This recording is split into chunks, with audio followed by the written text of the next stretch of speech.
Walt Disney Company was founded on October 16, 1923, by brothers Walt and Roy Disney. Disney quickly established itself as a pioneer in animation with the release of the short film Steamboat Willie. It utilized synchronized sound to become the first post-produced sound carbon, and also debuted the character of Mickey Mouse. Mickey Mouse would go on to become the company's mascot as well as a corporate icon. The Mickey Mouse logo is synonymous with American pop culture. It is one of the most recognizable brands in the world. The company found major success after the release of Snow White and the Seven Dwarfs. It was the first feature-length animated film and subsequently ushered in the golden age of Disney animation. Disney would soon diversify into several businesses, such as live-action films, television, and theme parks. However, following Walt Disney's death in 1966, the company began to suffer, both creatively and financially. What followed was the Disney Dark Age, a marked decline in the company's animation division. But in 1984, Roy E. Disney, son of Roy O., and Sid Bass led a board coup to appoint Michael Eisner the new CEO of the Walt Disney Company. What followed is quite possibly the most widely recognized time in Disney history, the Disney Renaissance. The Disney Renaissance was a period from 1989 to 1999 that was defined by overwhelming critical and financial success thanks to the combined efforts of Michael Eisner, Frank Wells, and Jeffrey Katzenberg.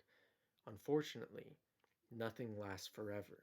Michael Eisner soon fell out of favor with Roy E. Disney, but held on to power by refusing to form a succession plan, micromanaging, and appointing several loyalists to the Disney board.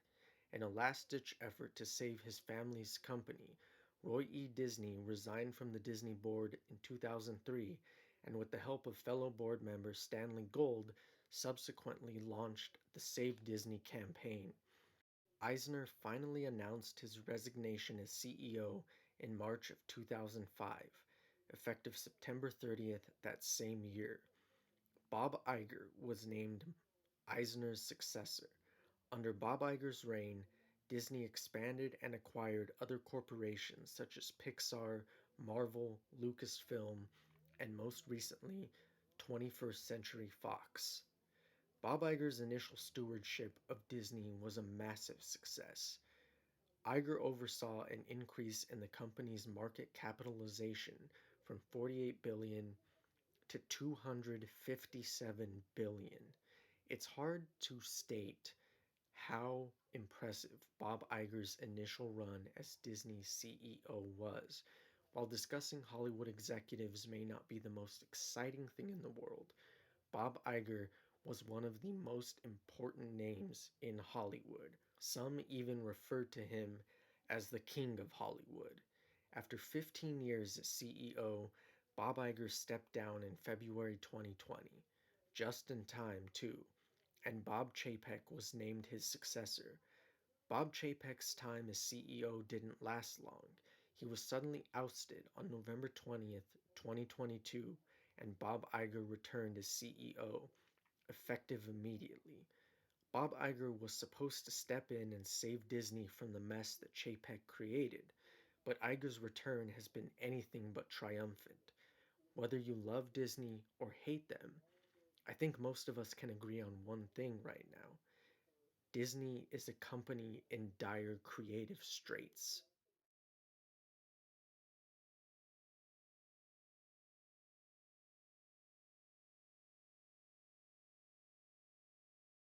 When Bob Iger initially stepped down as CEO on February 25th, 2020, it was a surprise to many. His chosen successor, Bob Chapek, was formerly the head of the Disney Parks division.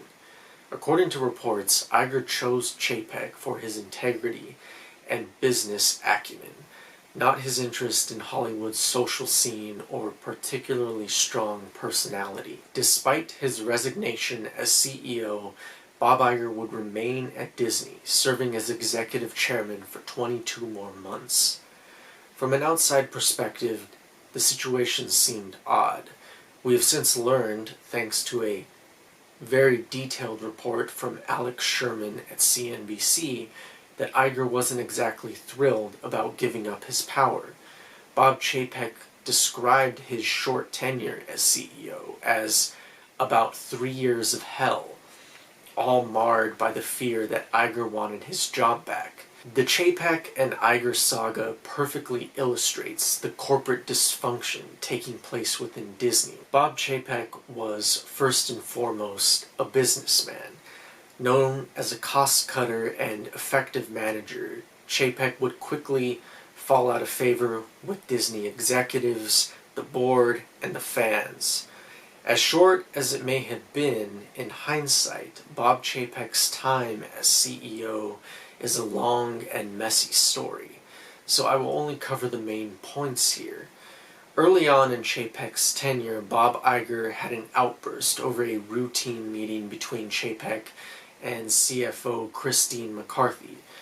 Ultimately, this would set the tone for the next 2.5 years. Chapek would be depicted as bumbling and isolated, and Iger as unwilling to cede control. By the time it was clear that the COVID-19 pandemic was an unprecedented natural disaster, the likes of which we have never seen, Bob Iger effectively returned to running the company. Chapek was, unsurprisingly, angry about this, arguing that he didn't need a savior in the midst of the pandemic. Chapek tried to rearrange the company at a time when most people were working from home. He viewed his decisions as necessary in order to modernize Disney. However, some Disney executives who had lost power complained to Bob Iger about this reorganization. Iger claimed there was nothing he could do. One of the biggest moments in Chapek's career came in 2021 with the release of Black Widow. It's pretty well documented by now, but Scarlett Johansson's contract stipulated that her compensation be based on an exclusive theatrical release for up to 4 months. However, Black Widow was released simultaneously on Disney Plus through Premier Access. Johansson subsequently sued Disney and singled out both Iger and Chapek as beneficiaries of Disney Plus profits. As part of a legal counter, a meeting was held with Disney lawyers and about 20 executives. Bob Iger reportedly never spoke during this meeting, but claimed the meeting was amateur hour and felt like it was run by children. Iger and Chapek both ended up signing off on a very aggressive public statement written up by Xenia Muka. Although neither side necessarily agreed with the tone of the statement, Iger believed this was Chapek's responsibility. Meanwhile, Chapek thought it was Iger's problem. Hollywood executives would place the blame on Chapek for the matter. He suspected Xenia Muka was pushing this narrative to the press. Muka was in fact a staunch Iger supporter. In fact, she was seen as such a loyalist to Bob Iger that she was often seen as his second in command during Iger's tenure as CEO. The lawsuit was eventually settled in October 2021. When Iger finally retired that same November, Chapek viewed it as a chance to finally run Disney his way.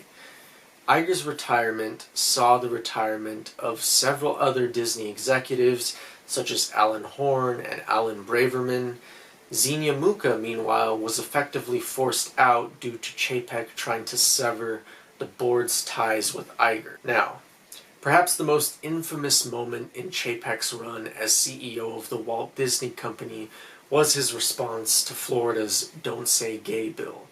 Disney is one of the largest taxpayers and employers in the state of Florida, so naturally Chapek was soon fielding media inquiries about the company's stance on the matter. Disney employees in particular were anxious to see how the company planned to respond. While Bob Iger publicly opposed the bill via Twitter, Chapek elected to stay apolitical and focus instead on the company's internal values. Despite Iger's tweet putting pressure on Chapek to take a stance, a company memo was issued on March 7, 2022 that stated Disney would not take a public stance on the bill. The outrage was palpable. It wasn't only coming from fans either. Employees chastised Chapek as well. Despite the blowback, Chapek held firm to his belief that a non-response was the best option for the company. As the criticism continued, Chapek would then walk back his statement at the behest of Susan Arnold. He also wrote an apology letter to Disney employees, which was only issued internally. The apology fell on deaf ears, and employees staged a walkout to protest Chapek's handling of the situation. Bob Chapek was once viewed as a low-drama manager by Bob Iger, but Chapek's short stint as CEO was anything but. Chapek was wildly unpopular with the Disney fandom as well, instituting such changes as Genie Plus for the Disney parks along with Lightning Lane. It showcased a nickel and dime strategy that effectively ostracized the core demographic of the Disney parks, the family. Whenever he was faced with a financial problem, Chapek's response was to raise the price of park tickets and Genie Plus. The price increases far exceeded inflationary rates. This earned Chapek his now infamous nickname, Bob Paycheck.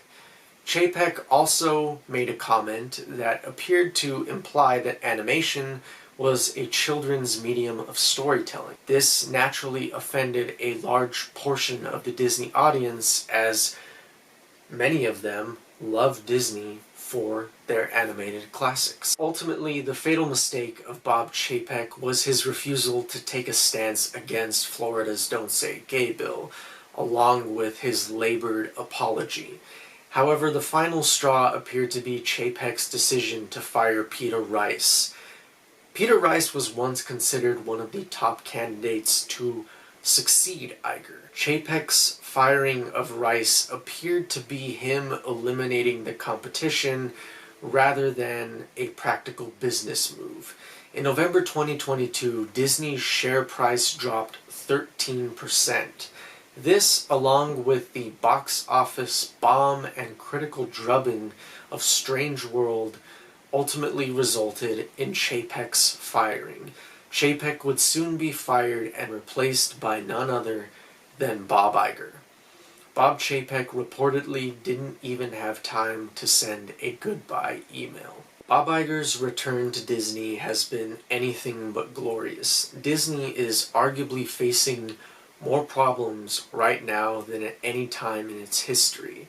The streaming losses continue to pile up, massive box office bombs, and certain assets like ESPN hemorrhaging money only serve to illustrate how much trouble the company is truly in right now.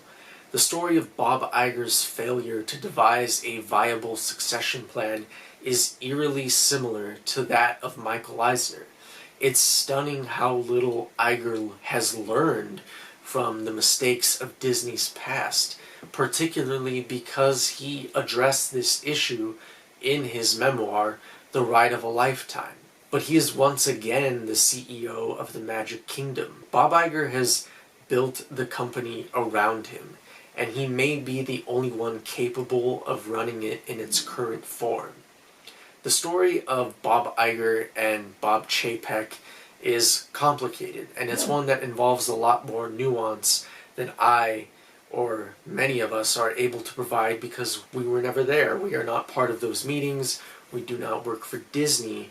But I wanted to try and present a more objective perspective on this matter than what I've seen thus far. Whatever happens, Bob Iger will be the man to shepherd Disney into the new era. I would like to thank you all for watching welcome back to the channel, and this will be the first installment in a series of videos discussing the very strong and seemingly ever-increasing discourse about Disney and where they are at as a company, because I have seen a lot of videos that are either taking a very sensationalist perspective or videos that are just presenting a very biased view in the sense that they almost want Disney to fail. And speaking as someone who has become very disillusioned with the Walt Disney Company in the past couple years alone, it is interesting to see what's happening, but I do think it warrants a meaningful and level discussion between us. So I hope that I am able to bring that to you. And in case any of you are interested in learning more about the business side of Disney history, I would encourage everyone to read Disney War, written by James B. Stewart. It is a must-read for any Disney enthusiast or Disney fan. It is a fascinating book. I read it every year just for my own enjoyment, but I do think it's valuable, and it will also help give some context to some of the names here. I know I dropped a lot of names, and not everybody may be familiar with the Disney executive structure the way I am, but that's fine. I don't really think you need to fully know who each individual is in the story, because really, as long as you know who Bob Chapek and Bob Iger are, that's really all that matters for this video.